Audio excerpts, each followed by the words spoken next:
Pink putih. Bahasa apa? Rene. Deh, ada lagi sebelah.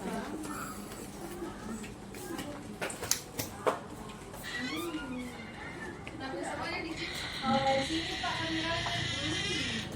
Oh, masih kurang. Yang jelas ada dia tangkap waktunya. Iya, kalau dari sini Pak sudah kelihatan bukan menjelaskan. Oh, 10 Tapi bertanya di sini kan apa enggak ya? Absen kayak dulu. Dan enggak yang penting ada tampilan kelihatan bahwa dia sedang memberikan materi itu.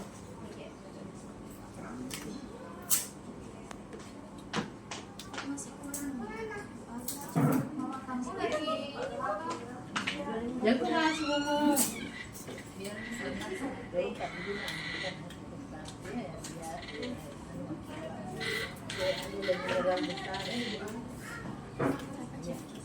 Jangan begini. Bisa aja nah. Ini merusak ini. Kemudian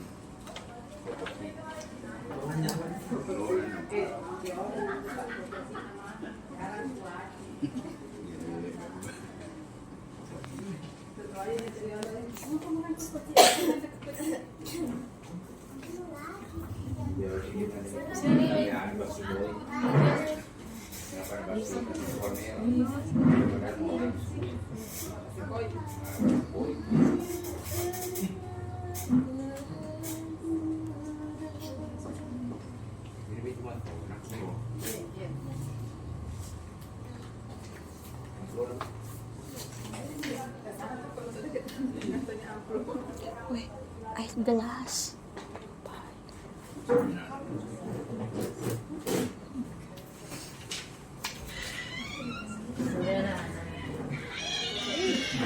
Tungguin kata ibu di situ mau masuk.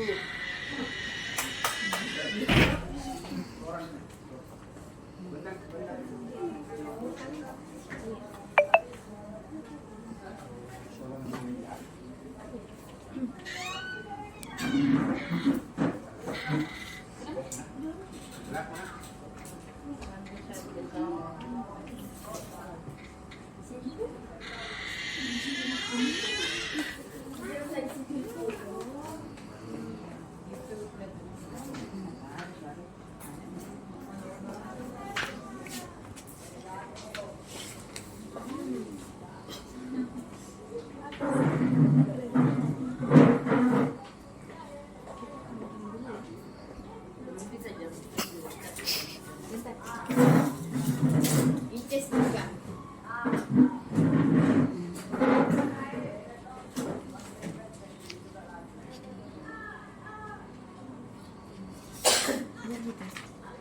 Oke. Bunda.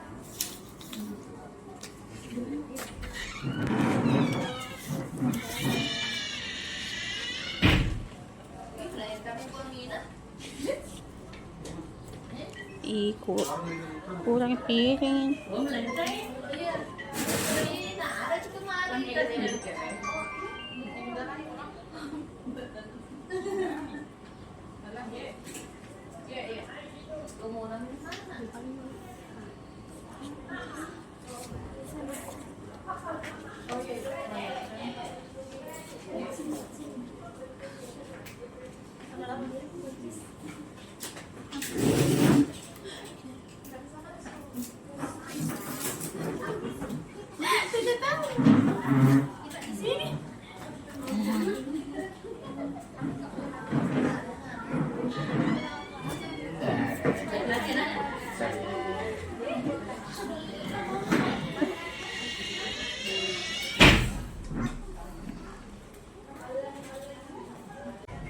Assalamualaikum warahmatullahi wabarakatuh. Waalaikumsalam warahmatullahi wabarakatuh. Kehadiran Allah Subhanahu wa taala, hari ini kita masih bisa dipertemukan di tempat yang berbahagia ini. Sebelumnya saya sangat berterima kasih kepada teman-teman sejawat yang memberikan waktunya untuk hadir di tempat ini. Ini adalah salah satu tugas kami sebenarnya anaknya sebagai jalan untuk membagikan praktik baik, membagikan apa yang telah kami pelajari tentang budaya positif. Nah, sebelum kita masuk kepada pembahasan saya, karena hari ini sudah siang, mungkin lebih bagus kalau kita ice breaking dulu ya. Ya, Bu. Silahkan teman-teman berdiri dulu sejenak, kita ice breaking ya. Kita senang-senang sedikit.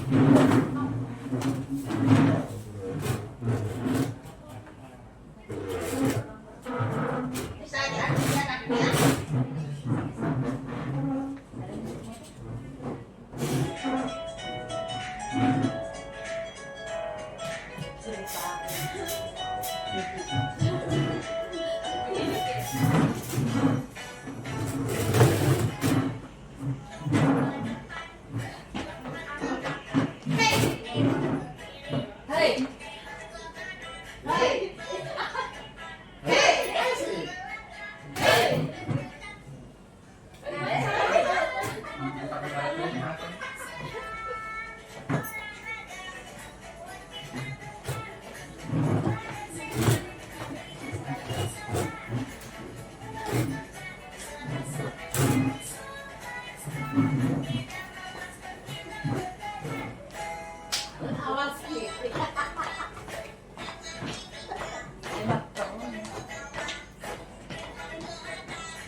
Hadir pada pagi hari ini.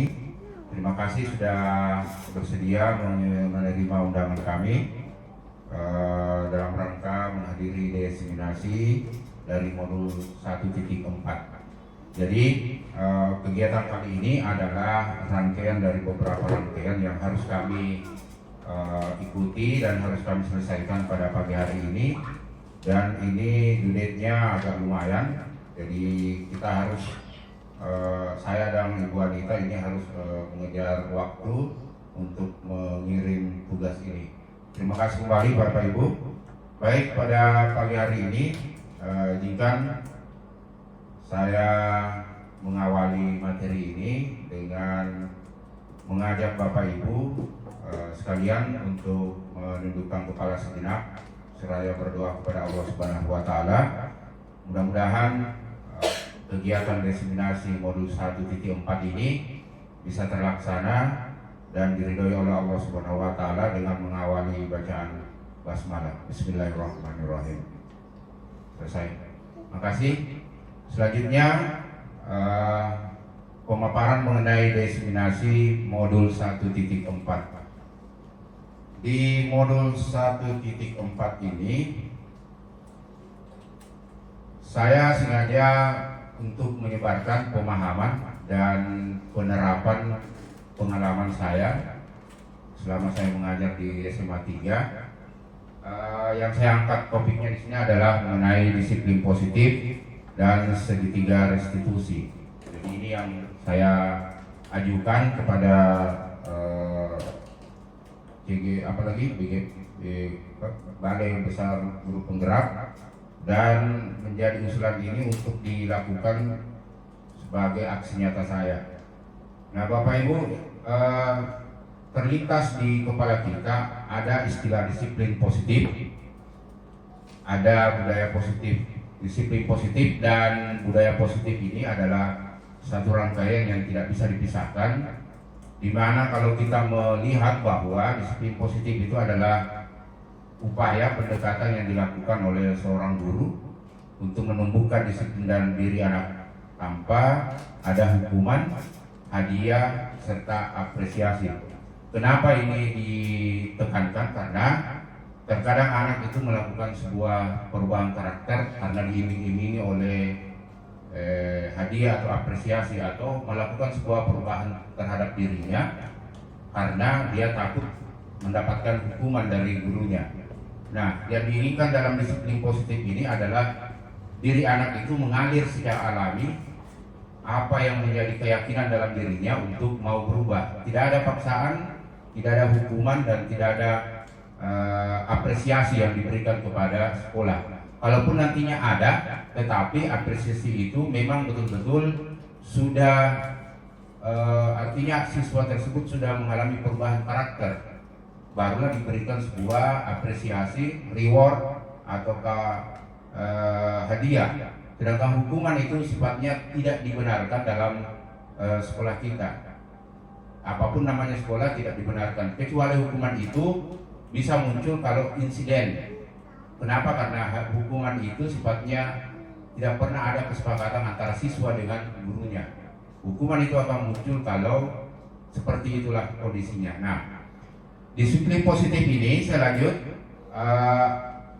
akan bermuara kepada satu sumber yang namanya budaya positif, yakni lahirnya nilai-nilai keyakinan dan pembiasaan yang kemudian diterapkan dalam sekolah. Seperti yang saya tadi kemukakan bahwa ternyata setelah anak itu terbiasa melakukan pembiasaan di dalam dirinya, maka tidak akan enak rasanya kalau seorang anak itu tidak melakukannya kembali tanpa dikomando, tanpa diberikan imbalan, tanpa diberikan apresiasi. Maka anak tersebut itu akan melakukan sesuai dengan dirinya.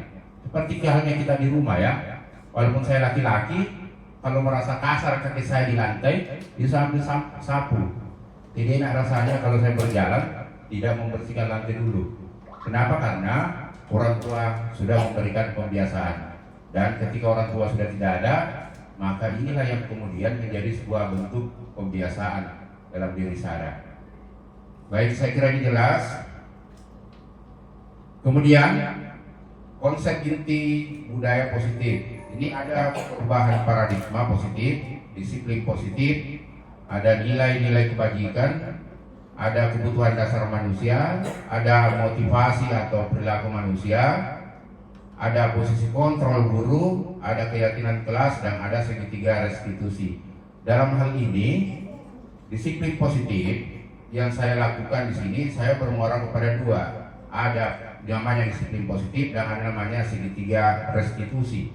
Jadi kita di CGP itu tidak boleh melakukan hal semua, tetapi ada konsep yang disodorkan, terserah mau mengambil bagian mana disiplin positif tersebut. Ini semuanya berkaitan antara satu dengan yang lainnya. Mungkin lain juga kalau sebentar Ibu Anita memberikan materinya, mungkin pembiasaan atau apakah. Kalau saya lebih menekankan ke disiplin positif dengan segitiga restitusi itu. Ya, baik. Nah, untuk merealisasikan daripada disiplin positif, maka tentunya ada paradigma baru yang sebenarnya sudah muncul, bahwa pembelajaran yang dirancang berdasarkan prinsip berdiferensiasi itu ada pembelajaran yang wajib ada dalam kurikulum Merdeka sekarang ini. Nah, sebenarnya apa pembelajaran berdiferensiasi itu? Pembelajaran berdiferensiasi ini adalah pembelajaran yang mengikuti semua tahap perkembangan anak dan kebutuhan anak. Jadi kalau seumpama kita mengajar sejarah atau mengajar olahraga, ada anak-anak yang tidak mau ikut olahraga, maka guru yang bersangkutan itu harus mengidentifikasi apa yang menyebabkan anak tersebut tidak punya minat untuk olahraga. Siapa tahu dia hanya menggambar gurunya, berarti minatnya anak tersebut ada di pelajaran seni. Jadi tugasnya guru mengidentifikasi dan tidak menjustifikasi bahwa anak tersebut memang tidak mau mengikuti pelajaran kita. Tetapi dilihatlah dari identitasnya, perkembangan kompetensinya, bahwa ada hal yang dibutuhkan anak tersebut sehingga perlu dilakukan oleh seorang pendidik, guru dalam hal ini, untuk melakukan pembelajaran yang berdiferensiasi berdasarkan kebutuhannya. Ini berdasarkan kebutuhannya. Dan ini mutlak harus dilakukan di kurikulum 2013. Baik. Nah, di dalam melakukan pembelajaran berdiferensiasi, melakukan paradigma pembaruan pembelajaran tersebut, ada miskonsepsi yang muncul dalam pemikiran guru seperti apa ketika ia mengajar. Ya, ada miskonsepsinya. Miskonsepsi ini dalam teori kontrol itu banyak sekali. Satu di antaranya adalah seperti ini. Ada ilusi dalam pemikiran kita, ini utamanya guru-guru BK, ya. Ini guru-guru BK dan wali-wali kelas. Karena kebetulan saya tidak wali kelas tahun ini, tapi pernah ilusi kontrol dari seorang guru itu ketika dia berdiri di depan kelas atau memberikan pengajaran kepada siswanya atau peserta didik, dia memberikan kontrol bebas tetapi tetap mengikat kepada anak-anaknya. Kaki, istilahnya diberikan anak-anak tersebut kebebasan, tetapi guru tersebut tetap mengekang apa yang dilakukan oleh anak tersebut. Seperti ini yang digambarkan, anak itu bebas tetapi tetap diberikan benang, diikat tangannya, diikat kakinya. Sama halnya anak ini tidak memiliki kompetensi pengembangannya, tetap dalam pengawasan. Iya. Jadi ada pengawasan tetapi anak ini tidak berkembang. Kenapa tidak berkembang? Karena dihantui oleh rasa takut, sedikit-sedikit salah, sedikit-sedikit salah. Ya, itu yang terjadi. Kenapa sedikit-sedikit salah? Karena anak ini memang dari awal, dari fase reparatory stage-nya, ketika anak ini berumur 9 sampai 15 tahun, dia cenderung melakukan penciplakan. Iya. Tidak dibiarkan berkembang secara mandiri. Saya pelajari sosiologi, pada usia-usia itu memang cenderung untuk melakukan reparatory stage. Anak ini dibiasakan untuk menciplak. Sedikit-sedikit apa yang dilakukannya, jangan begitu. Seperti ini maunya. Seharusnya seorang tua itu ketika si anak tersebut itu melakukan, biarkanlah hal tersebut terjadi. Ketika dia salah, baru diluruskan. Namun yang terjadi ketika baru mau melakukan hal tersebut, sudah dilarang atau sudah dihentikan. Ini dalam teori reparatory stage-nya. Dan sampai kepada tahap nantinya, ketika anak tersebut sudah masuk ke tingkat sekolah, maka tidak ada mandirinya anak tersebut, mengingat bahwa dia menganggap tidak bisa berkembang, ditambah lagi dengan kontrol dari gurunya yang terus mengekang, karena gurunya ini menganggap bahwa apa yang dilakukannya itu salah. Dalam paradigma kita, inilah menjadi miskonsepsi, ternyata sangat keliru bagi seorang guru ketika membiarkan anak-anak tersebut itu bebas, tetapi bebas diikat ataupun terbelenggu dengan aturan-aturannya. Ini, walaupun aturannya itu bersifat positif. Ada banyak hal contoh-contoh itu. Selanjutnya, miskonsepsi yang kedua adalah ilusi bahwa semua penguatan positif efektif dan bermanfaat. Ini yang paling banyak dilakukan oleh beberapa guru, termasuk dulu saya seperti itu. Ya, tapi setelah saya tahu, saya jarang lagi, karena kalau saya memberikan hadiah kado, banyak juga uang keluar. Jadi saya tidak mau nih. Ya, kalau dulu iya saya berikan pulpen atau apa, tapi sekarang saya kurangi. Nah, reward, hadiah, pemberian jempol, luar biasa itu jempol. Kemudian pemberian piala kalau juara, iya. Nah, ternyata penguatan positif ini walaupun dipandang bagus, tetapi manfaatnya negatif. Kenapa negatif? Karena anak itu cenderung tidak mau lagi berkompetensi, artinya berlomba. Sudah fasenya titik puncaknya di situ, tidak usah bisa berlomba. Karena pasti dapat hadiah atau pasti temanku itu kalah karena pasti juara. Jadi ada perasaan sombong dalam diri anak tersebut. Pasti saya juara. Ini. Jadi pemberian hadiah ini kadang memang positif, tetapi arahnya juga negatif. Tidak bisa terus dilaksanakan. Jempol sanjungan, ya, sanjungan bagus minto winana. Ternyata jempol sanjungan tersebut, emoji dan sebagainya, itu juga memberikan dampak negatif. Negatifnya kenapa? Karena anak ini terkadang menganggap rendah temannya dan tidak mau lagi bergabung dengan teman-temannya, menganggap rendah, ya, tidak mau lagi. Jadi semuanya memiliki dampak negatif. Walaupun secara keseluruhan 80% mungkin tidak semua anak seperti itu, tetapi 20%-nya dalam penelitiannya yang dilakukan oleh seorang ahli itu memberikan dampak negatif.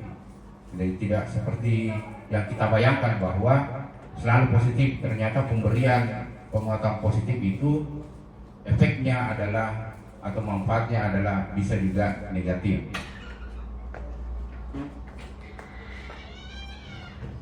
Baik, selanjutnya ilusi bahwa kritik ini memberi rasa bersalah dan mampu mengeluarkan karakter.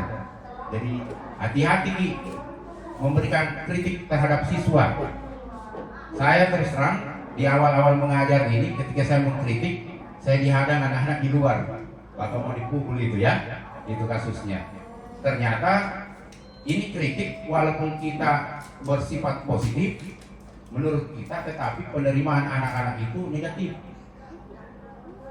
Belum tentu apa yang kita pikirkan ini sama dengan yang dipikirkan oleh mereka. Ini cenderung sekali untuk bersifat negatif. Paling riskan pekerjaan yang fatal diterima oleh adalah guru BK atau guru bimbingan konseling dan wali kelas. Ya, riskannya kenapa? Dalam tahap pengembangan kontrol tersebut, ini anak-anak terkadang memperlihatkan karakter ingin melawan. Ini banyak contoh yang ditampilkan di televisi. Pemerintah Kota Jambi polisikan siswa SMP yang memberi kritik. Ini pernah terjadi kasusnya. Dikritik pemerintah Jambi, tapi ternyata siswi tersebut hampir saja dipenjarakan. Untungnya ada LSM yang membela, sehingga anak ini dibebaskan kembali dan kasusnya dicabut oleh pemerintah Kota Jambi. Jadi terkadang kritik anak kecil mengkritik orang dewasa, ataukah orang dewasa mengkritik anak kecil juga tidak boleh dilakukan. Boleh dilakukan, tetapi harus diukur apa dampak dan akibatnya nanti ke depan. Jadi sangat berbahaya juga. Ada juga siswa yang mengkritik Jokowi dan siap untuk dipolisikan. Ini sudah diliput semua, ada bukti-buktinya. Ada di mana ini, TV One, ada di TV One semua. Ini masyarakat juga, mahasiswa yang mengkritik sudah ditangkap juga, ini mahasiswa yang mengkritik Jokowi. Jadi apapun namanya, ketika kita melakukan miskonsepsi bahwa kritikan itu justru mengeluarkan karakter kita, bagus untuk diri kita, ternyata tidak sama. Terkadang miskonsepsi atau karakter yang ditimbulkan, yang diinginkan untuk mengeluarkan kompetensi anak tersebut, itu ternyata keliru. Justru berbalik arah melawan kita. Jadi tidak sesuai. Nah, yang keempat, mungkin ada ilusi bahwa orang dewasa berhak memaksa. Ini banyak kasus sampai sekarang kita juga terkadang sebagai seorang guru memaksa anak. Awas kau kalau dari kumpul tugasmu, ya, tidak kumpul tugasmu sampai jam sekian, duitnya seperti ini, tidak aku terima. Jadi ini paksaan yang sebenarnya menyengsarakan, yang bisa berakibat kepada sanksi. Walaupun ada kesepakatan kelas di dalamnya, ya. Nah, Ini kasus pemukulan siswa guru kepada siswa, mata guru SMA 7 itu diketahui orang tua siswa karena anaknya melapor. Kasus yang serupa terjadi di SMA mana yang baru-baru? Di SMA 11 yang terpotong tangannya itu. SMA mana? SMP ya, yang berdarah tangannya itu. Iya, yang orang tuanya datang marah-marah gara-gara kasus siswa. Itu kan adalah bagian dari prakritik yang tidak diterima dari seorang anak yang kemudian lepas kontrol memberikan deskripsi yang tidak sesuai dengan apa yang sebenarnya terjadi. Dan atau apa kasusnya, ada kasus perempuan jelas, bukan siswa ya, kasus perempuan yang dikiranya seperti ini ternyata bukan, salah paham, miscommunication. Jadi ini beberapa ilusi bahwa orang dewasa sebenarnya punya hak untuk memaksa, tetapi tidak semua hak untuk memaksa ini bisa terlaksana. Oke, jadi ini beberapa ilusi bapak-bapak, ibu-ibu yang merupakan miskonsepsi dari sebuah pengajaran yang kita temui dalam sehari-hari kita. Ternyata muaranya sekali lagi saya berdasarkan pada satu teori yang dikemukakan oleh ahli ini, siapa yang namanya? Saya tadi malam mencatat ini, Dr. William Glasser ini. Saya belajar sedikit Ji. Dr. William Glasser ini dalam teori kontrolnya itu dia mengatakan bahwa tidak boleh seorang guru itu melakukan sebuah larangan. Apapun baik yang dilakukan, apapun buruk itu dilakukan, pasti ada tujuannya.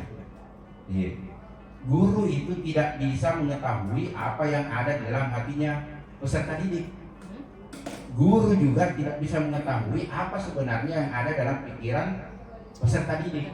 Nah, makanya menurut Dr. William Glasser ini, biarkanlah hal itu terjadi dulu, lihatlah dampaknya apa yang terjadi ke depan. Jangan langsung menjustifikasi bahwa ketika siswa tersebut kita melihat manjat, mangga pada saat pembelajaran, tentunya ibu-ibu pandangannya pasti negatif. Kenapa? Ada siswa yang manjat, mangga di jam-jam pelajaran. Tetapi alur berpikiran siswa tidak sama dengan alur berpikiran guru. Bisa saja Ibu Faida menyuruh siswanya manjat mangga karena membutuhkan mangga tersebut. Berarti anak ini sudah melakukan aksi menolong temannya atau menolong gurunya secara manusiawi, atau mau makan mangga bersama dengan saya. Itu bisa jadi, ya, gitu. Atau Pak Ican yang suruh, gitu. Jadi alur berpikir kita tidak sama. Tetapi Dr. William Glasser juga mengatakan, dia menyambung dalam satu teori bahwa ada teori labeling yang mengikat dari anak-anak sampai dewasa. Teori labeling ini adalah teori penjustifikasian, pemberian label, pemberian cap, pemberian brand, dan pemberian julukan. Ketika seseorang itu sudah pernah berbuat satu kali, berbuat salah, mencuri ayam, mengambil buku temannya, mengambil air minum temannya, hanya satu kali kejadian dan tidak terulang kembali. Pada saat yang sama, beberapa hari kemudian terjadi peristiwa yang sama seperti itu, maka tidak lain yang dituduh adalah anak tersebut. Sama halnya ketika saya melakukan kesalahan di sekolah ini, bukan negatif yang saya inginkan sebenarnya, tapi saya dianggap justifikasi melakukan perlawanan seperti itu. Ini kan teori labeling, ya, anggap seperti teori labeling. Juga berbanding terbalik ketika teori labeling ini ada orang yang bagus tapi melakukan kesalahan, dia terlindungi dari julukan capnya yang semula orang bagus.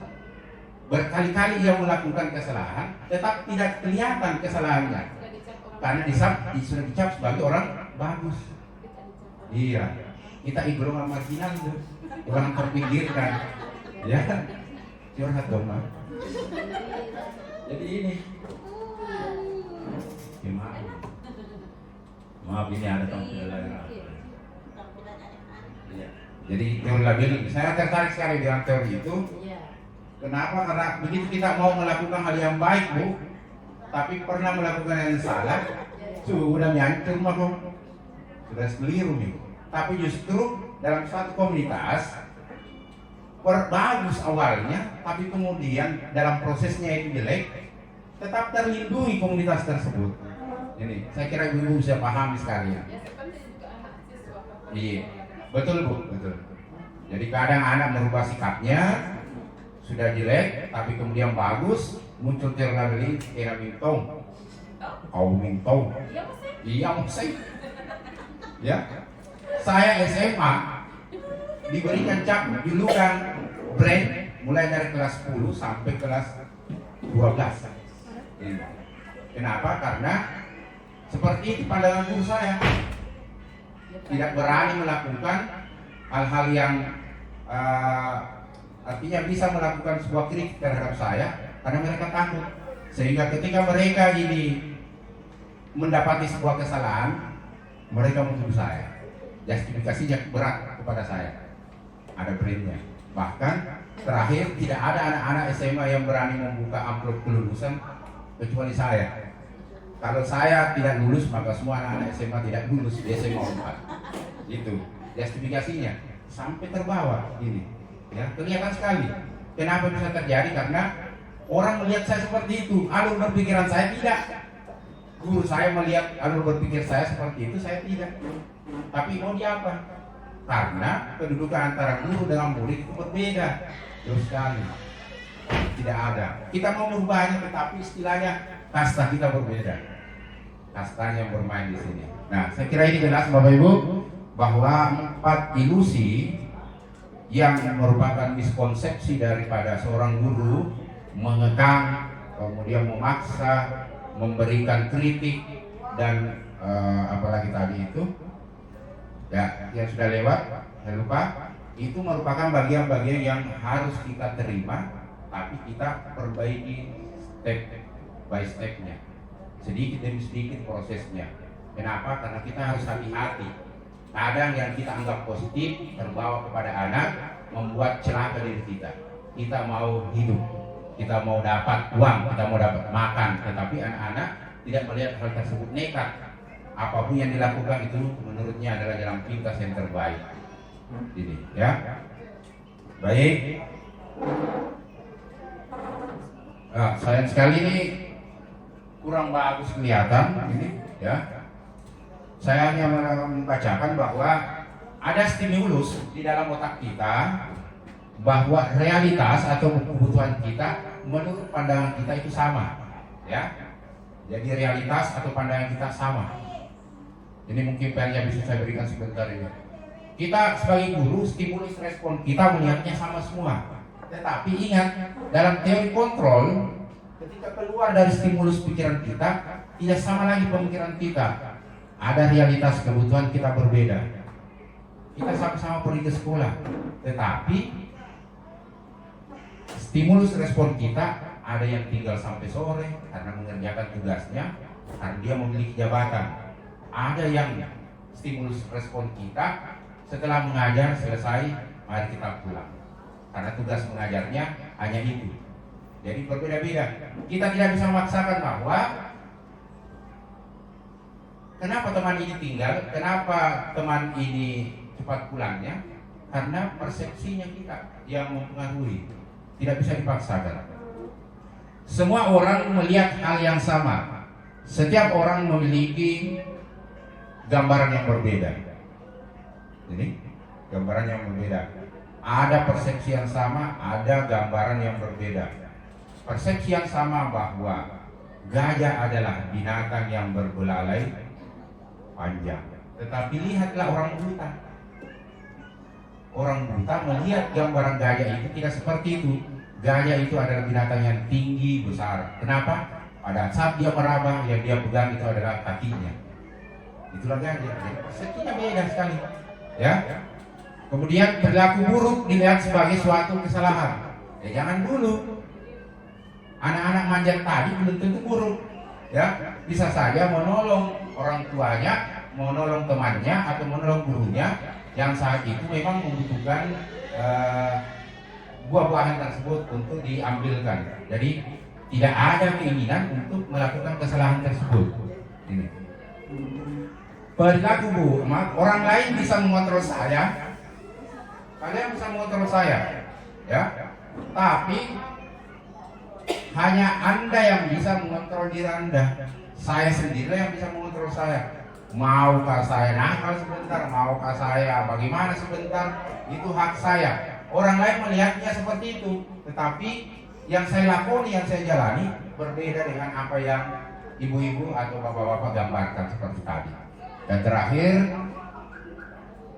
pemaksaan ada pada saat bujukan. Ternyata teori kontrolnya itu adalah kolaborasi dan komentar menciptakan pilihan-pilihan yang baru. Ya. Jadi ketika kita melakukan sebuah kerjasama, ide kita yang awalnya tadi hanya satu, muncul kolaborasi, maka inilah yang kita inginkan, penciptaan ide-ide yang baru yang bukan hanya satu di dalam kepala kita. Ada gambaran, ada banyak ide-ide yang bisa kita temukan ketika kita bersama-sama melakukan sebuah kolaborasi. Baik Bapak Ibu, saya lanjut. Atau ada pertanyaan sebelum saya lanjutkan? Tidak apa-apa Bu, kita bertanya-tanya sedikit, sharing.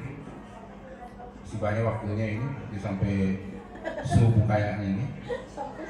Iya. Silakan dipikir-pikir. Kira-kira apa yang menarik untuk dipertanyakan dari materi di atas? Sarjana matematika Bu ya? Ya.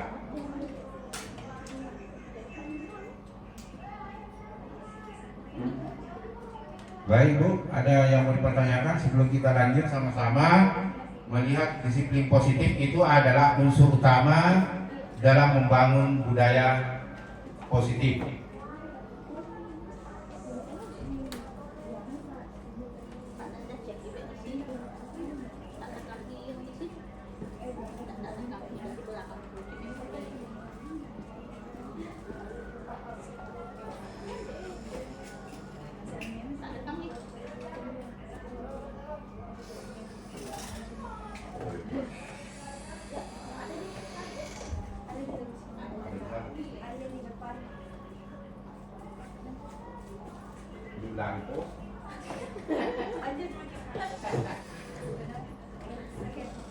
Oke, baik Bapak Ibu, mungkin tidak ada tanggapan atau pertanyaan, mungkin sebentar ada ya, biar satu atau dua. Baik, disiplin positif merupakan unsur utama dalam membangun budaya positif. Jadi sambil dicicipi bisa diperhatikan di atas. Ternyata disiplin diri membuat seseorang itu mampu menggali potensinya, ya. Ya, silakan Bu, silakan. Jadi disiplin itu membuat seseorang mampu menggali potensinya untuk berjuang bermakna. Guru dapat melakukan disiplin diri kepada murid melalui segitiga restitusi. Ada tadi saya sempat fotokopi ini materinya, mungkin tidak terlalu banyak, bisa dibaca-baca. Ini yang disebut dengan restitusi. Iya, itu. Iya. Kira prostitusi. Prostitusi bukan Bu. Kalau prostitusi itu memang ya enak-enak lah. Restitusi tidak apa-apa Bu. Saya itu tampil apa adanya. Ya. Iya.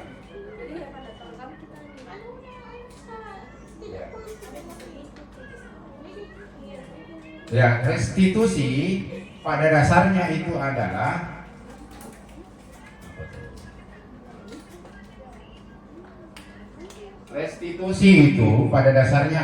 seperti yang ada dalam lampiran yang saya bagikan itu adalah mengembalikan kebiasaan anak dari bersalah menjadi benar. Ya, itu restitusi. Jadi bukan proses menghukum anak tersebut berkali-kali, tidak seperti itu, ya. Jadi restitusi itu adalah mengembalikan semua apa yang pernah dilakukan oleh anak untuk baik. Ada istilah lain juga mengatakan bahwa restitusi itu adalah imbalan. Kamu sudah ambil pensil saya dan merusaknya, kembalikan lagi pensil saya tersebut dan dalam keadaan utuh seperti itu. Jadi sifatnya harus membayar apa yang sudah pernah dilakukannya. Namun dalam arti luas, restitusi itu adalah kembali ke jalan yang benar. Ini restitusi. Kemudian ini yang menjadi bagian inti dari pemaparan saya. Ternyata budaya positif sudah tadi sama, ya. Ada teori kontrol, ya. Sudah juga teori kontrol ini dia dikemukakan oleh William Lesser dan Gosen. Itu yang pertama adalah guru itu kadang bertindak sebagai penghukum. Mungkin sebentar Bu Anita bisa menjelaskan ini. Yang kedua adalah guru bisa menjadi pembuat rasa bersalah, guru bisa menjadi teman, guru bisa menjadi pemantau, dan yang terakhir posisi guru itu adalah bisa menjadi seorang manajer. Dari 5 teori kontrol ini, maka posisi guru yang terbaik itu adalah manajer, ya, posisi manajernya. Dia istilahnya apa itu wanita? Manajer, penuntun. Jadi tidak serta-merta salah atau apa. Dia mengawasi anak tersebut, tetapi dia tetap melihat dan menuntun apa yang dimiliki oleh anak tersebut. Jadi dari 4 ini ada satu teori kontrol di mana posisi guru inilah yang terbaik yang diidam-idamkan. Guru itu harus bertindak sebagai manajer, mengawasi semua anak didiknya atau peserta didiknya.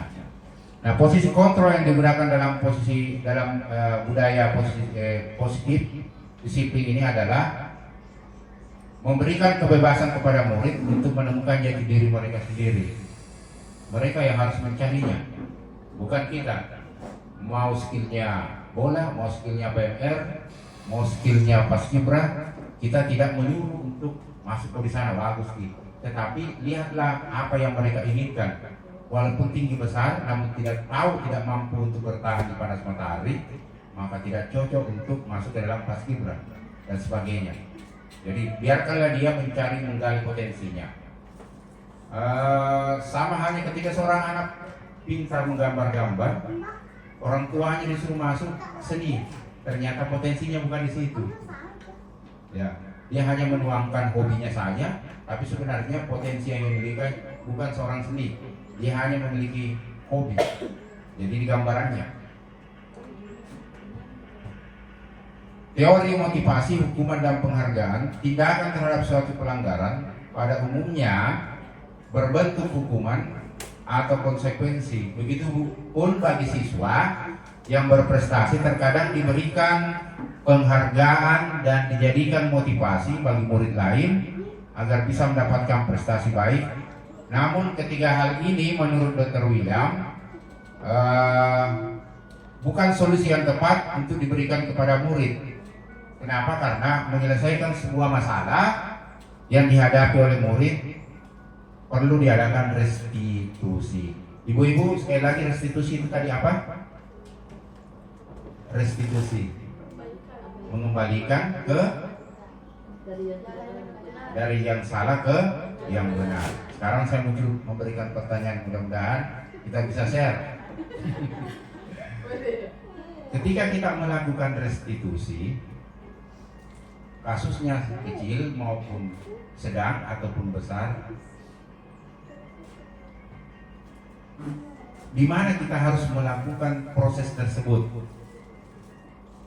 Ketika kita melakukan sebuah restitusi kepada siswa, besar kecilnya kasusnya, besarkah, kecilkah, sedangkah, di mana tempat yang terbagus untuk melakukan proses restitusi?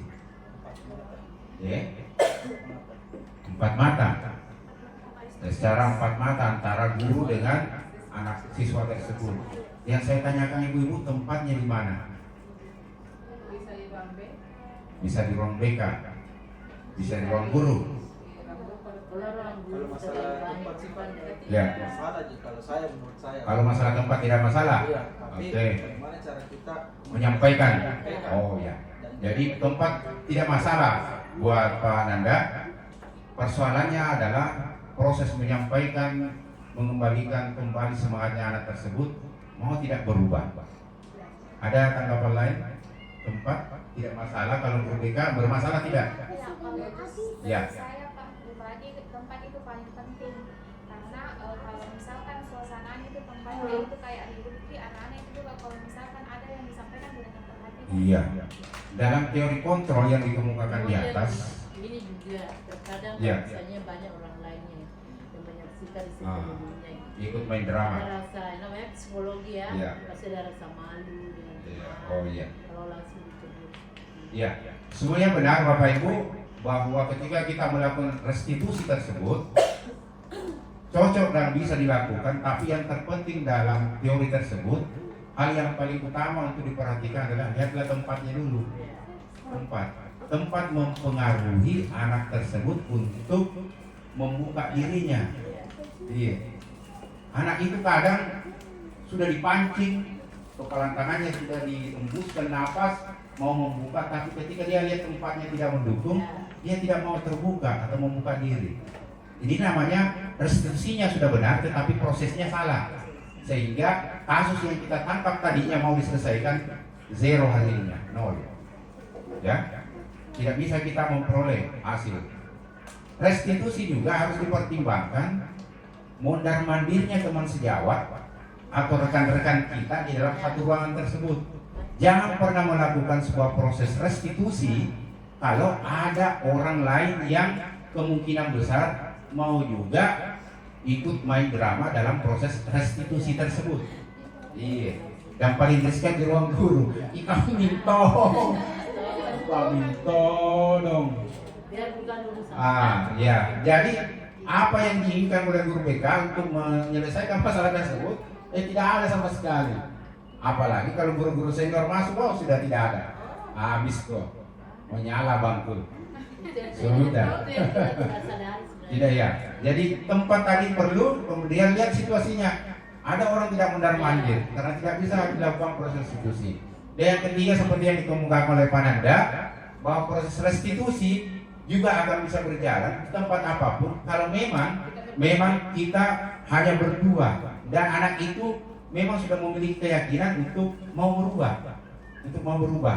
Apapun yang kita sampaikan, kalau ketika dia sudah memiliki keyakinan untuk berubah diri, maka akan terjadi proses restitusi tersebut. Nah, berarti insiden yang terjadi dalam sekolah, dalam kelas kita sebenarnya bisa dianalisa, bisa diselesaikan. Hanya perlu sekolah ini memberikan kepercayaan penuh kepada orang-orang yang memang tugasnya merestitusi. Itu tempat yang ada di sekolah kita tidak maksimal untuk melakukan restitusi, sangat sekali tidak bisa. Kenapa? Karena ruang tamu sekaligus sebagai tempat restitusi, tidak bisa. Iya, maka perlu nanti guru BK memberikan sebuah rekomendasi kepada sekolah bagaimana nanti ruang BK itu bisa diupayakan bertingkat lantai 3 atau lantai 4. Iya. Jadi ada kamar BK di atas lantai 4, ada siswa yang bermasalah berhari-hari di kamar 3, lantai 3, ada tamu-tamu guru di lantai 2 dan tamu-tamu biasa di lantai pertama. Itu cocok. Ya, karena gitu. kita ini tamu juga memang saya lihat tidak disadari bahwa ini bukan urusan saya, kok saya masuk di sini. Iya. Betul. Itu kan terjadi. Iya. Dan memang Tapi itu tidak kondusif betul. misalnya. Dan memang Terkadang saya risih di ruang mereka kalau ada saya bingung kemudian ada juga datang-tamu. iya, ini yang penting ini. Prihatin kita dengan sekolah kita, BK sempit dengan jumlah siswa 1000 lebih. Tidak memenuhi standar untuk dilakukan restitusi.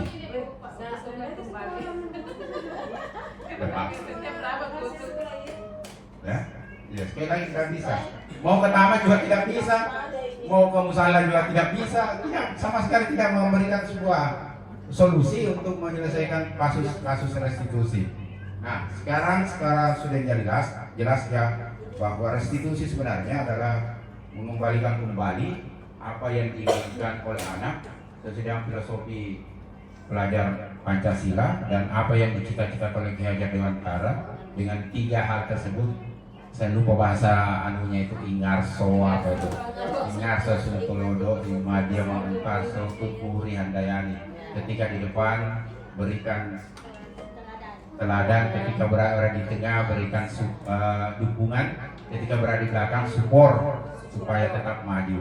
Ini cita-cita. Tapi sebenarnya Ki Hajar Dewantara ini bukanlah orang yang pertama melakukan tersebut. Banyak filosofi yang di wilayah kita Sulawesi Selatan ini juga sama, ya sama. Seperti filosofi apa itu? Matabe-tabe, ya matabe.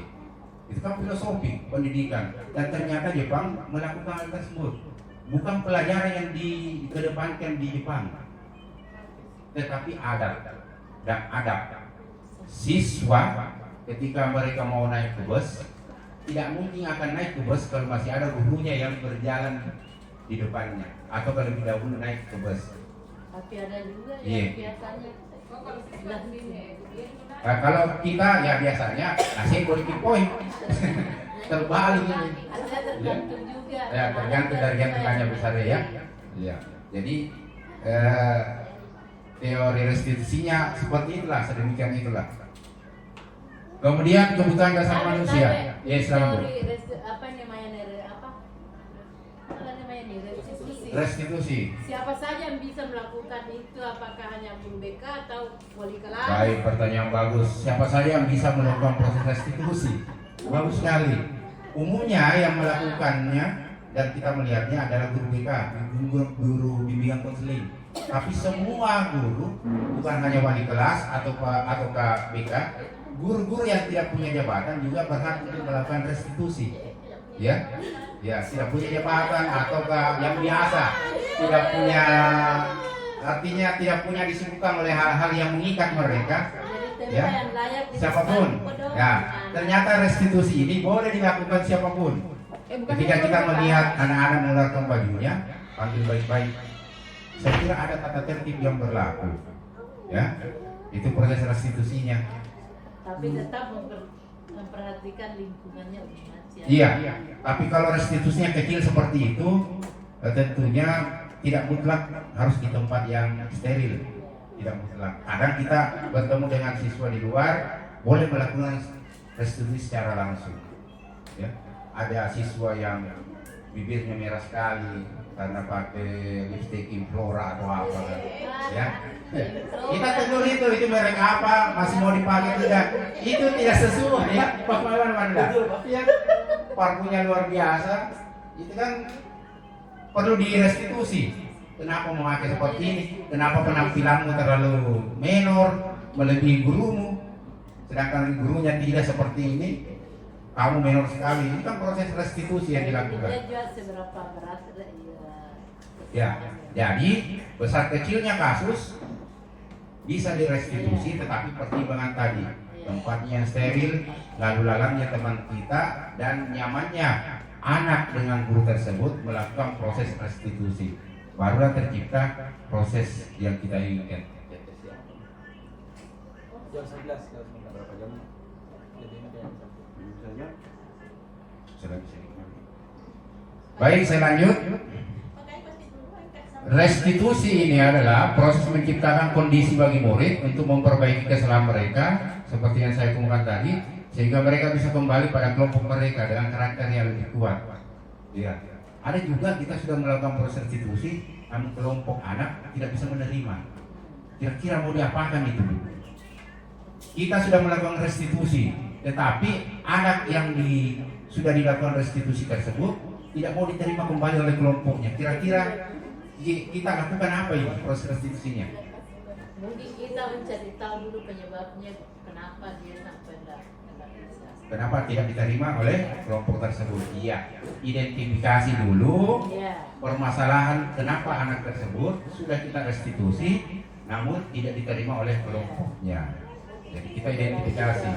Bukan lagi anak yang direstitusi kita panggil, tetapi kelompok yang mau menerima anak tersebut. Karena saya dapat kasus di kelas 11. Bukan kelakuan yang ditolak, tetapi minta maaf, bawa badannya. Bawa badannya luar biasa. Saya kalau masuk, pura-pura mama begini. Pura-pura saya begini. Dan luar biasa, saya sudah berikan jalan keluar. Motor Rexona ada Rexona saya bawa. Ini yang saya kasihkan ini. Masih ada contohnya. Mana itu? Jelas ada Rexona saya ke bawah. Ada saya berikan, tapi tidak pernah pakai. Tidak mau. Dia mandi cepat. Ternyata setelah saya telepon kakaknya, Pak itu kalau mandi tidak sabu nih, main buyut saja. Yang penting basah rambutnya. Inilah yang mengeluarkan bau tidak sedap. Kelasnya tidak usah saya sebutkan karena privasi. Ya privasi. Iya, silakan Pak Nanda. Waktu ditanya disampaikan anak-anak itu dalam kondisi apa tuh? Maksudnya Ya, berdua. Oh, berdua. Siapa tahu dalam kondisi kebetulan ada temannya ke 1-2 orang. Ada. Saya ada di kantin tapi tidak ada anak-anak yang dulu antara saya dengan dia. Apa pendekatannya Iya, ya? karena saya sudah paham bahwa restitusi jangan melakukan karena tersinggung itu. Iya. Iya. Ternyata tidak melakukan perubahan. Cara penyampaiannya. Iya, sudah santun menurut saya pendekatan bapak dengan anak Iya. saya lakukan, tapi memang luar biasa. Muhammad Rasulullah, sakulun Muhammad Rasulullah, ya. Iya. Semua kasus itu bisa diselesaikan dengan restitusi. Iya. Semua kasus bisa diselesaikan dengan restitusi. Menurut instruktur terakhir yang saya dengar baru-baru ini, hari apa itu? Hari Selasa. Tidak semua, tidak namanya Ibu Dos Inces, siapa itu? Dos Inces Natul, ya benar. Tidak semua kasus besar kecil bisa direstitusi, tidak semua. Jadi di sini terjadi perbedaan. Ahli mengatakan si A semua kasus boleh direstitusi, tetapi ada juga ahli yang dipegang oleh Ibu Das ini mengatakan besar kecil, sedangkan kasus tersebut tidak semuanya bisa direstitusi. Mungkin punya alasan masing-masing. Iya, ada alasannya. Jadi jangan memaksakan untuk melakukan sebuah restitusi. Ini besar kecilnya kasus tidak bisa direstitusi semua. Ada yang bisa memang. Ya, kira-kira apa kasusnya yang tidak bisa sama sekali direstitusi? Iya, betul-betul. Iya, yang kita pernah dapat ya. Kalau saya pribadi kalau misalkan itu anak-anak yang beberapa kali ditangani di BK terus memang tidak ada perubahan baru diserahkan ke yang lebih kesiswaan. Jadi masih proses. Iya, yang tidak ada perubahan. Menurut pemahaman Ibu itu bisa yang begitu, bisa. Yang tidak bisa, maaf Bu, anak itu melakukan pencurian. Iya. Iya. Tidak bisa direstitusi. Bukan wewenang pendidikan untuk melakukan restitusi di dalamnya. Sepanjang anak itu hanya malas, berkelahi, semuanya bisa. Tetapi satu, susila, pemerkosaan, pencurian, tidak ada restitusi. Karena ranahnya sekolah hanya mendidik, sedangkan hukumnya ada di lembaga lain. Itulah proses restitusi. Jadi kita bersama-sama share pengalaman tentang apa itu restitusi. Ya, saya juga awalnya seperti itu tidak tahu. Ya. Ada juga berpendapat begini bahwa misalnya di kasus pencurian itu memang betul tidak bisa direstitusi karena kayak merupakan satu penyakit yang muncul sendiri. Iya. Iya. Iya. Klepto. Iya. Kasus di Unhas Termasuk juga baru ada. riwayat dari Kasus di Unhas baru-baru ini dan secara tiap tahun itu ada muncul di Unhas. ada itu. Perempuan cantik pergi di Entos, Iya. ada uangnya bermobil, tapi memang dari dalam diri Rendah diri. terasa puas kalau mengambil sesuatu yang tidak dibeli itu dan dia tidak memakai, maaf, dia Iya, koleksi iya, saja. iya. Klepto. Restitusinya seperti itu. Melihat Saya barang punya teman Iya. bahkan seorang polisi. Ah, betul. Cewek. Penyakit itu. Maka dia Betul. cerai sama suaminya karena faktor dia curi masih. Iya. Ada kepuasan ketika dia sudah berhasil mengambil benda ini tanpa dibeli. ada uang, ada kebutuhan, ada semua. Orang tuanya kaya, tapi memang niatnya bukan untuk membeli, mengoleksi. Dan ketika barang-barang tersebut sudah ada, dia koleksi, muncullah rasa puas. Di penyakit-penyakit itu banyak. Memang percaya. Iya. Baji kalau barang-barang ini, kalau jemuran kalian yang hilang, yang segitiga itu Ini kan ada koleksi terjadi. semua. Ada terjadi. Iya. Ini juga turunan juga mungkin ya, karena yang ditahu itu orang tuanya itu seperti itu juga. Katanya kalau ke pasar membeli sudah banyak dilihat yang banyak orang. Iya. Wah, benar Bu. Jadi seperti itu ya. Jadi itu sebuah penyakit. Jadi sekali lagi, tidak semua kasus bisa direstitusi, tetapi semua kasus bisa direstitusi. Ya, itu tanda kutipnya. Tidak semua kasus bisa direstitusi, tapi semua kasus yang ranahnya di pendidikan bisa direstitusi. Gitu. Kalau sudah menyimpang dari kelakuan susila dan pencurian maupun hukum, bukan kita ranahnya untuk menyelesaikan tersebut. Kita sekedar menasehati, tetapi pelimpahannya itu ke ranah lain. Baik, saya lanjut sedikit lagi. Nah, inilah intinya. Saya mudah-mudahan pengurus perpustakaan di sini hadir. Oh, ada mana? Oh iya, makasih banyak. Jadi di CGP itu ada semacam apa yang diinginkan oleh CGP untuk melakukan disiplin positif tersebut. Saya berpikir bahwa kesepakatan yang terjadi antara siswa dalam hal ini, kebanyakan orang memakai kelas, kesempatan kelas. Tetapi saya menggiring agak jauh. Ada kesempatan kelas, di dalam kesempatan kelas tersebut ada keinginan siswa memberdayakan perpustakaan tersebut. Di antaranya adalah kesempatan kita, sudah ada satu kelas saya lakukan ini, foto-fotonya belum saya masukkan. Seluruh siswa tidak boleh memakai sepatu dalam ruangan, ya, termasuk kaos kakinya. Beberapa hari saya masuk di sini, saya mengajar, kaos kakinya luar biasa. Seandainya kaos kaki itu bisa dibuang di empang, mati semua ikan mujair di situ. Luar biasa baunya. Ya.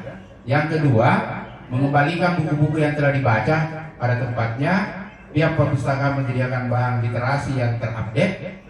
Maaf Bu, buku-buku Ibu tidak memberikan rangsangan. Tidak ada rangsangan sama sekali.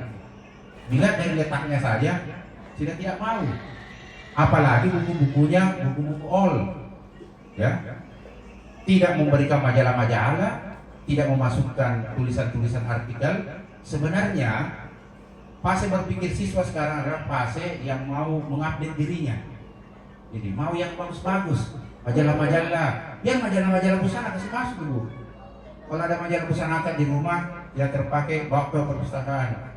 Ini secara mata kasat mata saja melihatnya tidak layak ini untuk sebuah perpustakaan. Suatu waktu perpustakaan ini akan ditinggalkan karena perpustakaan ini tidak mengupdate dirinya. Ini ya. Oke, sedikit lagi Bu Anita, sabar. Pada penerapan budaya positif menghadapi kasus yang ditimbulkan, misalnya membuat ribut dalam ruangan, berkunjung tidak sedia dualnya dan lain, diselesaikan dengan bertindak sebagai manajer. Kita sudah saya ungkapkan, menjadikan murid kita mampu bertanggung jawab, menemukan solusi sendiri. Posisi sebagai penghukum bukanlah solusi yang baik dalam menghadapi masalah tersebut, karena hanya akan menjatuhkan mental murid kita. Oke, sedikit lagi. Pengalaman yang pernah saya alami adalah bertindak sebagai penghukum dalam melakukan penanganan kasus murid di sekolah. Namun setelah saya mempelajari modul 1.4, paradigma saya berubah dan saya tidak lagi menerapkan posisi kontrol sebagai penghukum, melainkan sebagai manajer dengan menerapkan konsep segitiga restitusi. Materinya akan saya share nanti ke depan. Kalau ada ibu-ibu yang mau minta, kalau enggak tadi. Pada saat itu saya merasa yakin bahwa apa yang saya lakukan ini benar atau tidak dalam mengenai siswa sebagai manajer termotivasi, dan saya kira inilah materi terakhir saya. Mungkin tadi setelah pertanyaan ada tanya jawab sudah tuntas semua, ya. Dan hari ini saya mengucapkan banyak terima kasih kepada Bapak Ibu semua yang sudah hadir ini, Ibu Ratna, Ibu Aslia, Ibu Indah, Ibu Nurul, Ibu Perpustakaan, Ibu Ima, Ibu Haria, dan beberapa teman-teman, 3 orang ini lupa lagi namanya, Ibu Puji Padlia dan Ibu Fitri, dan Ibu Dayat. Ibu Dayat sebagai jargonnya guru bimbingan konseling. Terima kasih banyak atas kehadiran Bapak Ibu dan terima kasih banyak atas kehadirannya. Saya tutup materi ini dengan ucapan Alhamdulillahirabbil alamin. Assalamualaikum warahmatullahi wabarakatuh dan kuenya dicicipi.